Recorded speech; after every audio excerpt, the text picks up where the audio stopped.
Hello everyone, welcome back to another video.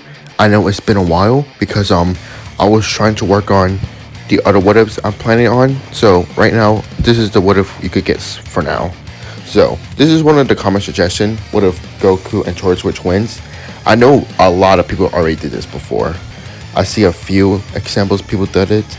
I see people make this what if, so I might as well do the same, but I'll try my best to do my own instead of copying others. I may do at least a little bit, that way it makes sense. But yeah, we're gonna start this what if.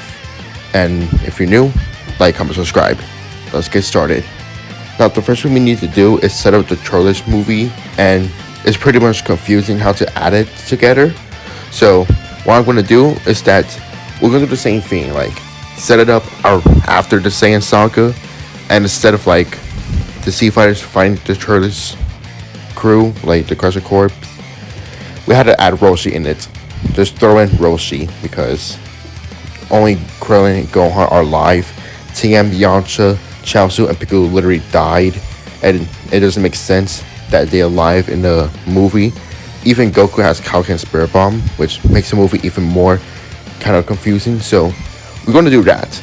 Let's say Goku got healed in the hospital, got senzu bean, 2 senzu beans in fact, and the Sea Fighters or what's left of them are alive. That is until Charles and his crew arrive on Earth to plant the seed to get fruits, which the movie will plant the same, but here's what I changed it. I don't want to have Charles' crew, the Crusher Corps, died. Like, his men will survive. They'll only get knocked out instead of being killed, since I don't know why Goku killed them. But yeah, instead Goku just knocked them out. I'm mostly going to keep Goku and Charles' battle exactly the same, just make Goku and the others a little bit more stronger, and make Charles and his team a little weaker, so that way we can keep power levels a little more stable. So the movie ends with Goku throwing the Spirit Bomb at Charles, destroying the tree, and this time Charles does survive, and his men are also survived too. All of them are laid unconscious on the floor, which Krillin suggests they should kill them right now, but Goku doesn't want to, since they could be proof as, allies. So just like Vegeta, he spares them. However, since their ship is destroyed, the Crusher Corps and Charles cannot leave Earth, so they had to be taken to the hospital, like all of them. And, well, Goku does not want to kill Charles since he is his twin brother, which Charles did mention before they even began battling out. So the Crusher Corps and Charles are now in the hospital healing up, which probably will take months to them get healed. I wanted to have to wait till the ship is built so they go to Namek to revive their friends. The first person that did wake up is Turles, which Goku will have a conversation with Turles about they're going to go to Namek and they better behave or stuff like that. Turles doesn't know why Kakarot is even sparing him in the first place, which the both of them will have a chat, which Turles realized that Goku has actually defeated Vegeta and he's actually going to Namek to get the Wish and Dragon Balls, which Charlie thinks about it. Maybe if he gets the Dragon Ball to himself, he could probably be stronger than ever. He could use the Dragon Balls to grow in strength. So after some convincing, Charles agreed to come with them with his team. However, that means I make another extra ship, but that should have been an issue since 2 ships are already been working on at the same time. With Dr. Briefs is working on Goku's gravity ship and while Bulma's working on Kami's ship. So both ships will be working on. However, the both parties may arrive on Namek a little bit late, but they need to get the whole group going. So after a few days, the ship are finally ready. For Kami's ship, it'll probably be the same team that's going to there, and while Goku's ship, it'll be Goku and the Crusher Corps going into the gravity ship, and the 2 ships head off to Namek. I'm not going to cover too much power levels because I'm not much of a power level person. So right now, Krillin's group in the Kami ship power level will be the same, but maybe a little bit stronger for Gohan since he probably have a Senkai boost. As for Goku, well, Goku and the Crusher Corps will be a lot stronger since not only they train in high gravity, but also Goku has a training partners too. No, I want to say the Crusher Corps will learn Kaioken or the Spirit Bomb since they're not pure hard, obviously. But they are stronger, at least warmed up to Goku, but not a lot. They still wanted to defeat him. So, let's cover Namek for a while. Vegeta did land on Namek, which everyone plans the same, except that he gets more Dragon Balls, and, well, Frieza has it called the Ginyu Force right away since Samba and Dodoria are both dead. So, of course, by the time the Ginyu Force arrives, Krillin and Goku arrives with their group. Sadly, Dende does die, so if you're wondering where's Dende, he's dead. He's not going to live.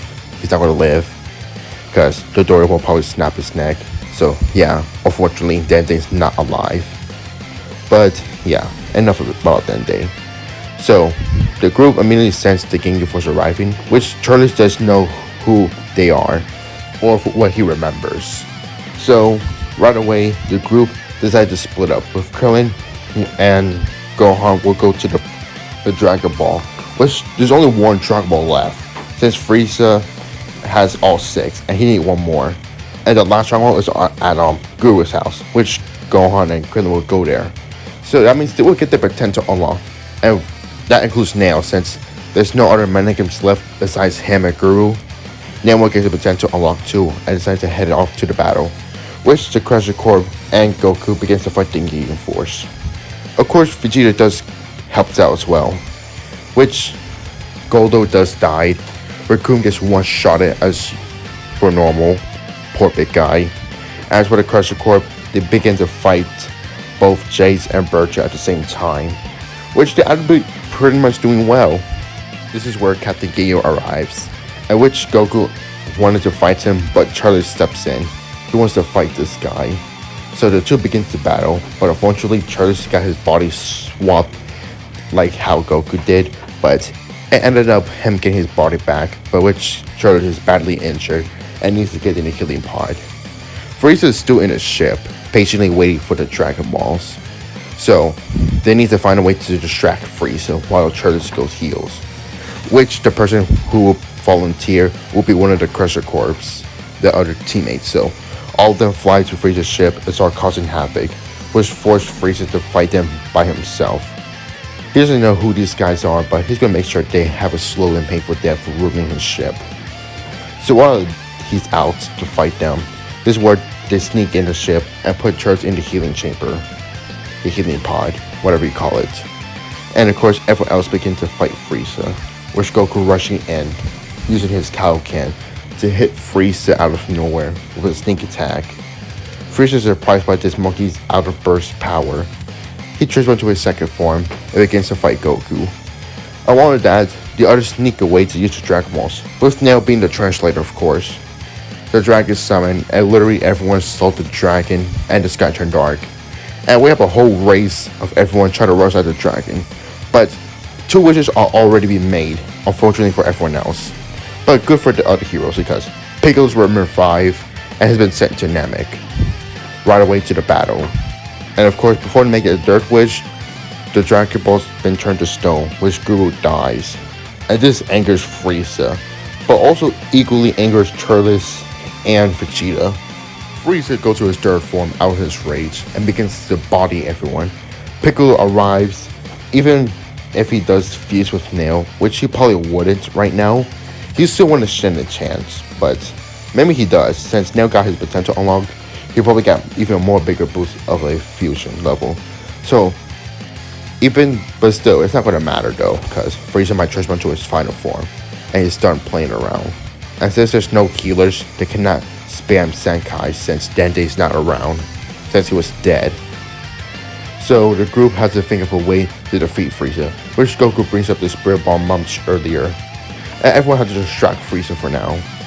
Unfortunately, most of the Crusher Corp teammates are dead by Frieza in his first form, but at least one of them, but now they started dying one by one in Frieza's final form.